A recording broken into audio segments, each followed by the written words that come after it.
Hello, it's Randi Rhodes. Here's a clip from our show, and go to randirhodes.com for the whole thing and a podcast. Buy a stinking podcast. Mary had a little man. The fall. We believe that all men are created equal. To the magnificent mosaic that is America. From radio beacon to radio beacon. I have a dream today. Change has come to America. Believe me. Knock, knock. Who's there? It's a figment of your imagination. Randi Rhodes Show. Turn up your mind. Preserving the innocence in children is one of the most important responsibilities we carry as adults. Purposely failing children in any way is not an option.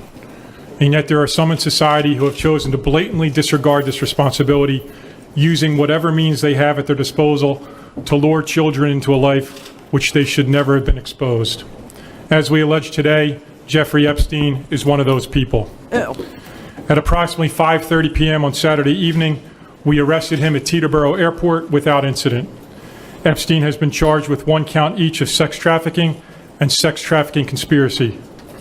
For at least a 4-year period covering the entirety of 2002 through 2005, he is alleged to have sexually exploited and abused dozens of minor girls at his homes in New York City and in Palm Beach, Florida. The girls were recruited in a variety of ways, usually by employees of Epstein and sometimes by fellow victims. The victims typically received hundreds of dollars in cash. The estimated dozens of victims were as young as 14 years old at time of recruitment. Children who provided Epstein massages while they were nude or partially nude. Children who were asked to engage in direct and indirect sex acts for money. Children who were enticed to do all these things at the hands of a man more than or nearly 3 times their age. Those who have been victimized by child sexual predators are frequently haunted by memories of these crimes well into their adulthood, often for the rest of their lives. They bear the burden of someone else's criminal behavior. Too often, adults in our society have turned a blind eye to this type of criminal behavior alleged here. We have seen the excuses. The ignorance of many who didn't even bother to understand that this behavior is a persistent scourge against our society's vulnerable youth, and the willful blindness as to who the real villains are in this type of outrageous crime. The villains are the adult perpetrators, not the children. Victims of child sex trafficking come from all walks of life. They are our neighbors, our students, young adults looking for help, vulnerable foster children. The list goes on and on and on. To the victims who may be listening or get word of today's charges, the team standing here before you represents FBI special agents, NYPD detectives, analysts, victim specialists, prosecutors who make it their mission to listen to every individual who's been exploited and to advocate for the most vulnerable among us. We are parents, we are community members, we are human beings. But as an FBI special agent and the head of this office, I have the privilege to represent and stand among many who make it our mission to put predators behind bars where they belong. So that was the press conference earlier this morning, and since then, Jeffrey Epstein has appeared in court. He pled not guilty. He appeared in some sort of a, prison jumpsuit, a navy blue one. He was not handcuffed. Isn't that nice? Isn't it nice, everybody? He wasn't even handcuffed. I mean, you look at a police officer wrong in some neighborhoods and you can end up dead. But Jeffrey Epstein, no handcuffs and got to plead not guilty. So the indictment has been released. It charges him with sex trafficking and accusing him of using his fortune to create a vast network of underage victims for him to sexually exploit.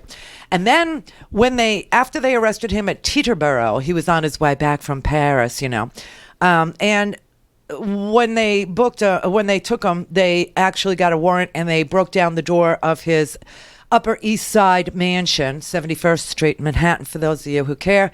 And the police found that the defendant, a registered sex offender, is not reformed. He is not chastened. He is not repentant.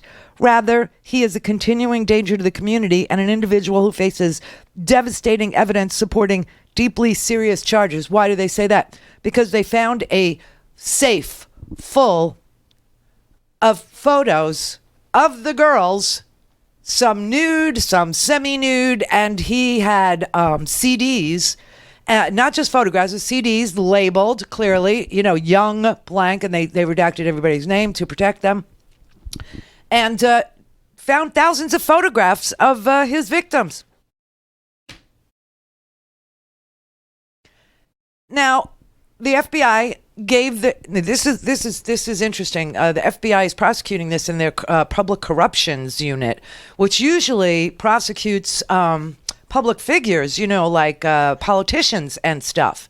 They said not to read too much into the fact that their public corruptions unit is prosecuting this case. How can you not? But they found all these photographs.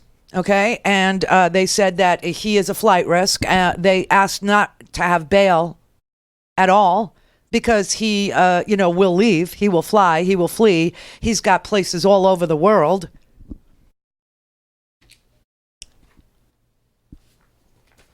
And Alex Acosta is our Secretary of Labor, and he was the U.S. attorney that gave Jeffrey Epstein this pass, like in 2008.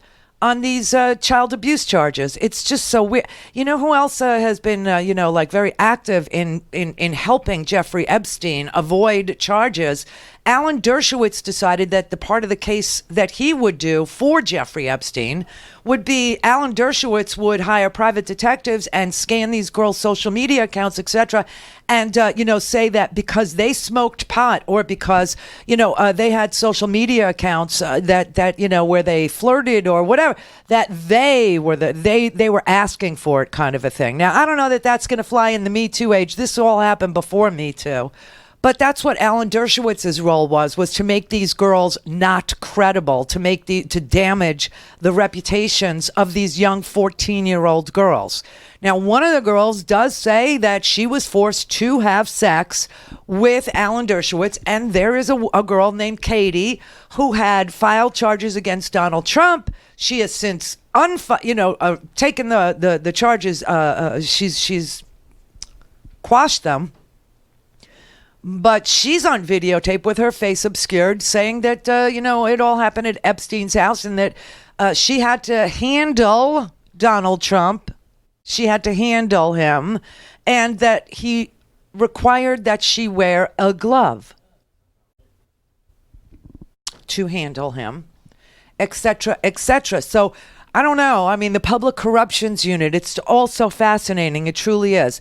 And then you find George Nader. He's sitting in jail for kiddie porn, too. And he was part of the RNC. And he was part of Elliot Briotti. And Briotti was the one that negotiated a non-disclosure arrangement through Michael Cohen for his Playboy model girlfriend and arranged for her to have an abortion. I mean, it's just so disgusting. And the evangelical support is woo through the sky.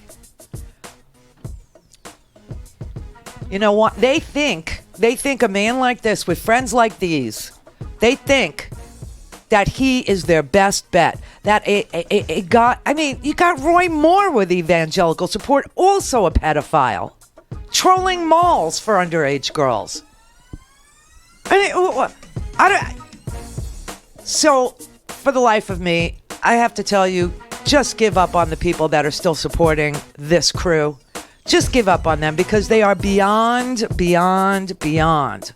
are so brainwashed. They are so completely irresponsible in their pickers are off. Okay, they got really bad pickers. And they support this. I mean, they support pedophilic rape and billionaires. Go to RandiRhodes.com for the whole thing and a podcast. Buy a stinking podcast.